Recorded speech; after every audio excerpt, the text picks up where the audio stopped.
বাবা ইহুদি হইলে হবে না।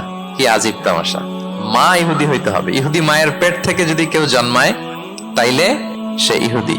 কিন্তু আমাদের ধর্মে এরকম নিয়ম আছে বলেন তো? না। তাহলে ইসলামটা হচ্ছে সার্বজনীন, এখানে কোনো সাম্প্রদায়িকতা নেই, কারণ ইসলাম সকল সম্প্রদায়ের জন্য এসেছে। আলহামদুলিল্লাহ পড়েন। ইসলামের সাম্প্রদায়িকতা আছে না, এটা সকল সম্প্রদায়ের জন্য এসছে। যেমন দেখেন ইসলামের রব আল্লাহ তাআলাকে আল্লাহ কিভাবে পরিচয় করায় দিচ্ছেন। আল্লাহ বলছেন সূরা ফাতিহার শুরুতে, আমরা প্রতিদিন এটা রিসাইট করি, আমরা পড়ি আলহামদুলিল্লাহি রাব্বিল, সবাই পড়েন আলহামদুলিল্লাহি রাব্বিল আলামিন। প্রশংসা সেই আল্লাহর যিনি হচ্ছেন রব্বুল আলামিন, মানে জগৎ সমূহের রব। তিনি সবার রব। কার রব? সবার রব। তিনি কিন্তু বলেন না আলহামদুলিল্লাহ রব্বিল মুসাল্লিন, তিনি শুধু মুসল্লিদের রব বলছে। রব্বিল মুসলিমিন, শুধু মুসলিমিনদের রব বলছে। হ্যাঁ, রব্বুল হাজিন, শুধু হাজী সাহেবদের রব বলছে না। তিনি কি বলছেন? রব্বিল আলামিন। তাহলে তিনি গোটা জগতের রব, সবার রব তিনি। ইসলামের দরজা যে সবার জন্য খোলা, দ্য ইউনিভার্সালিটি অফ ইসলাম, যে আপনাদেরকে বুঝাচ্ছি আল উমুম, খেয়াল করে দেখেন যে আল্লাহ যখন নিজের পরিচয় দিচ্ছেন তিনি বলছেন আমি সবার রব। তিনি কার রব?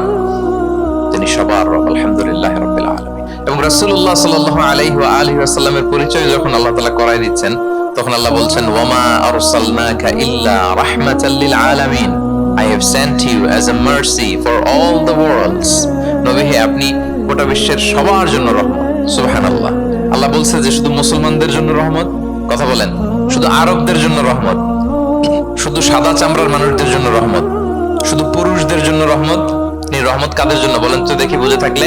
আল্লাহর হাবিব সাল্লাল্লাহু আলাইহি ওয়াসাল্লাম কাদের জন্য রহমত বলেন তো সবাই?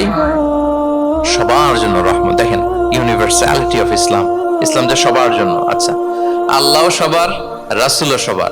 এবার ইসলামের কিতাব কোরআনের দিকে যদি খেয়াল করি, কোরআনের পরিচয় দিতে যে আল্লাহ তাআলা বলেছেন ইন হুয়া ইল্লা যিকরা লিল আলামিন, নিশ্চয়ই কোরআনটা হচ্ছে জগৎবাসীর জন্য যিকরা, উপদেশ, রিমাইন্ডার। তাহলে কোরআনও সবার জন্য নাকি শুধু আমাদের? প্রিয় ভাইরা, কোরআন কি শুধু আমাদের বই? না, এটা হিন্দু ভাইদেরও বই, এটা নাস্তিকদেরও বই, এটা বুদ্ধিস্টদেরও বই, তাদের হেদায়েতের কথাও এখানে আছে। এটা সবার বই, এটার ওনারশিপ সবার, এটা আমাদের সবার। তাহলে দেখেন আমাদের রব সবার, আমাদের রাসূল সবার, আমাদের কিতাব সবার। তাহলে ইসলামে কোনো সংকীর্ণতা নেই, ইসলামে কোনো সাম্প্রদায়িকতা নেই, কোনো সম্প্রদায়ের জন্য ইসলাম আসেনি, ইসলাম এসেছে সবার জন্য। আলহামদুলিল্লাহ পড়েন। তাহলে দ্য ইউনিভার্সালিটি অফ ইসলাম, এটা ক্লিয়ার না সবার কাছে? বুঝতে পেরেছেন? তাহলে কেন ইসলাম দ্য ফাস্টেস্ট গ্রোয়িং রিলিজিয়ন, গোটা বিশ্বে সবচাইতে বেশি গ্রো হচ্ছে ইসলামের? দুইটা কারণ বলে ফেলেছি। এক নাম্বার কি ছিল বলেন তো, মনে আছে কিনা কারো দেখি? Very natural religion. কে বলছে ন্যাচারাল দেখি? এই মাশাআল্লাহ, কি উনি শুধু বুঝলো নাকি আর বাকিরা বললেন না? যে এক নাম্বার কি ছিল? ন্যাচারাল। ইসলাম হচ্ছে ভেরি ন্যাচারাল রিলিজিয়ন, স্বভাবজাত, প্রাকৃতিক ধর্ম। আমাদের মনের সাথে, প্রকৃতির সাথে খাপ খায় না এরকম কোনো আইন বিধান ইসলামে নাই। গেল। দুই নাম্বার কি বললাম? জোরে, সার্বজনীন, সার্বজনীন ধর্ম, সবার। এটা কোনো নির্দিষ্ট গোষ্ঠী, কোনো সম্প্রদায়ের জন্য ইসলাম আসে নাই। আচ্ছা, তিন নাম্বার হচ্ছে ফ্লেক্সিবিলিটি। ইসলাম অনেক ফ্লেক্সিবল একটা রিলিজিয়ন। আরবিতে এটাকে বলে আত-তাইসির, মানে ইসলামে কাঠিন্যতা নেই, ইসলামের বিধানগুলো সহজ। বলেন ইসলামের বিধান মানতে আপনাদের কঠিন লাগে?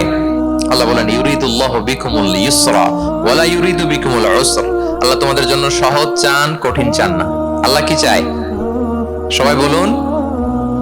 আল্লাহ সহজ চায়, আল্লাহ কঠিন চায় না। আমরা অনেক সময় কঠিন করে দিনকে উপস্থাপন করি, জটিল করে দিনকে উপস্থাপন করি।